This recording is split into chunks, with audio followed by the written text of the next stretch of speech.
નવી રાષ્ટ્રીય શિક્ષણ નીતિમાં અમુક માળખાકીય ચેન્જીસ સૂચવેલા છે, બરાબર?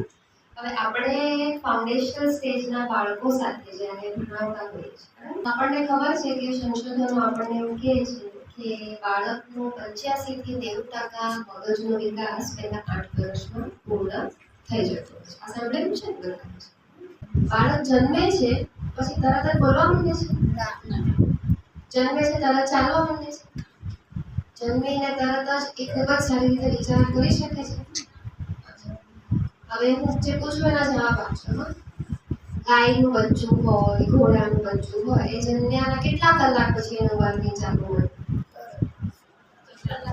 કલાક તો બહુ વધારે અડધી પોણી કલાક એ એની મમ્મી એને થોડુંક એને ચાટે આખા શરીર ઉપર, ચોખ્ખું કરે અને પછી પાછળથી ઢીક જ મારે કે ભાઈ કુદરતની દ્રષ્ટિએ સૌથી નબળું જો કોઈ જીવ સૃષ્ટિમાં જીવ છે તો એ મનુષ્ય છે. આપણે કારણ કે બુદ્ધિ છે ને એટલે આપણે શું માનીએ છીએ કે આપણે અહીંયા છીએ, પણ એવું નથી, બરાબર? હવે બે વસ્તુ આપણે ખાસ નવી જે શીખવાની છે એ છે, એક તો સર્વાંગી વિકાસ તો ખરો જ, આપણે જે કરી રહ્યા છીએ ને એ તો કરવાનું જ છે. આપણે જે પ્રવૃત્તિઓ જે રીતે આપણો અભ્યાસક્રમ જે રીતે તમારું અઠવાડિયાનું ટાઈમટેબલ છે એ રીતે આપણે આપવાનું જ છે, પણ બાળકને જોવાની જાણવાની આપણી જે પદ્ધતિ છે એને નવી રાષ્ટ્રીય શિક્ષણ નીતિએ આપણને વિકાસના પાસાઓને સમજવાનું વધારે ઊંડાણપૂર્વક મોકો આપ્યો છે. આપણે ભારત દેશમાં રહેલી જે ભારતીય જ્ઞાન પરંપરા છે ઓલમોસ્ટ 5000 વર્ષ જૂની છે. એ શું કહે છે આપણને વિકાસ માટે, અને એ ખાલી બાળકના વિકાસ માટે નહીં, મનુષ્યના વિકાસ માટેની પણ વાત કરે છે, બરાબર? એટલે આ બહુ ઇન્ટરેસ્ટિંગ કોન્સેપ્ટ છે, સમજવા જેવું છે. હવે મનુષ્યનું જીવન આશરે આપણે કેટલા વર્ષનું ગણીએ? આપણે પ્રવૃત્તિ કરવા જઈ રહ્યા છીએ, બરાબર? એક પ્રવૃત્તિ કરીશું બેઠા બેઠા, એકાગ્રતાની પ્રવૃત્તિ છે, સાથે આપણી ચપળતા કેટલી છે. હું અહીંયાથી હવાની અંદર આકૃતિઓ બનાવીશ, બરાબર? તમારે આકૃતિ જોવાની છે, એની શરૂઆત થાય અને જેવી આકૃતિ પૂરી થાય એટલે આપણે બધાએ એક સાથે એક જ તાળી પાડવાની છે. પણ એ ક્યારે થશે કે જો આપણું ધ્યાન એ આકૃતિ પર હશે તો. રેડી છો બધા? ચાલો શરૂઆત કરીએ છીએ.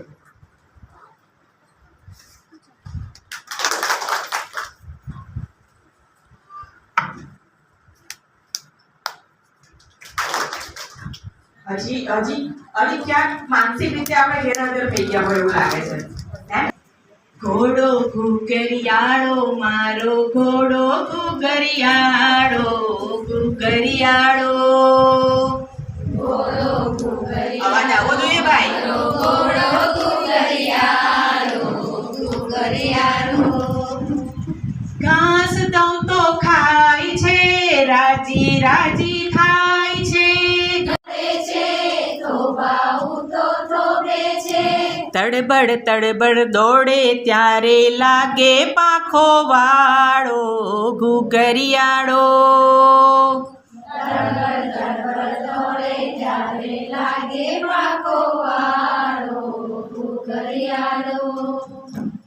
ઘોડો ઘુઘરિયાળો મારો ઘોડો ઘુઘરિયાળો ઘુઘરિયાળો.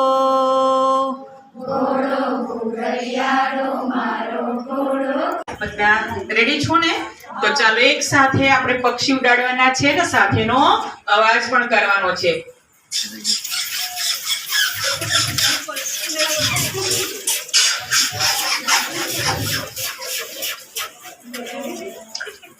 થી 8 વર્ષનો સમયગાળો મનોવૈજ્ઞાનિકો એમ કે છે કે સુવર્ણયુગ છે, એટલે કે સોનાનો સમય છે.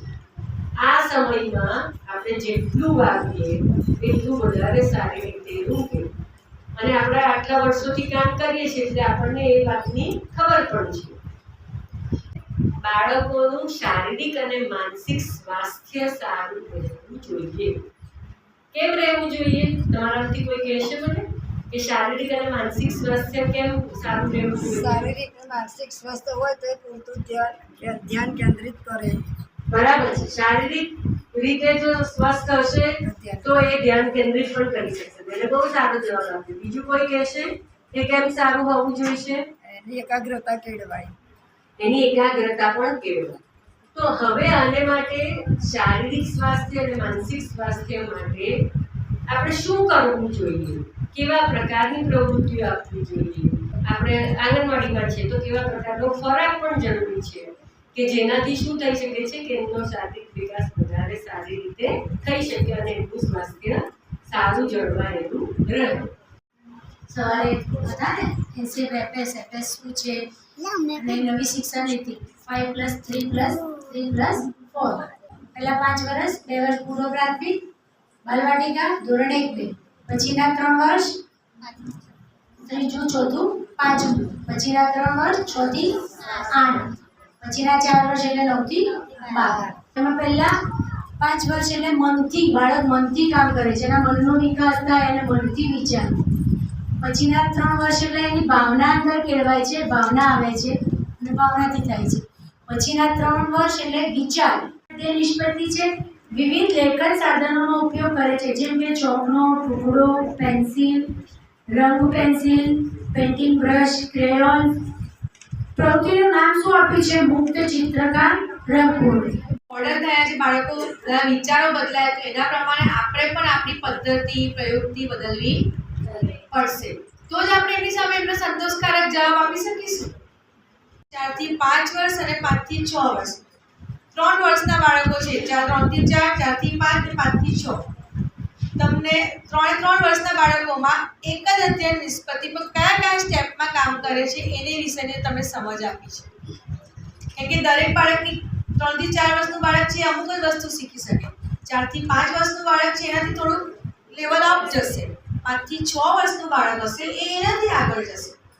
1 2 3. હા, વેરી ગુડ. 1 2 3. 1 2 3. 1 2 3. 1 2 3. 1 2 3. થયું? 1 2 3. હા, વેરી ગુડ. 1 2 3. 1 2 3. 1 2 3. 1 2 3. 1 2 3. થયું? આ ટપકાઓને આપણે શું કરવાના છે? જોડવાના છે. તો હું મારી રીતે જોડું છું, તમે તમારી રીતે જોડો.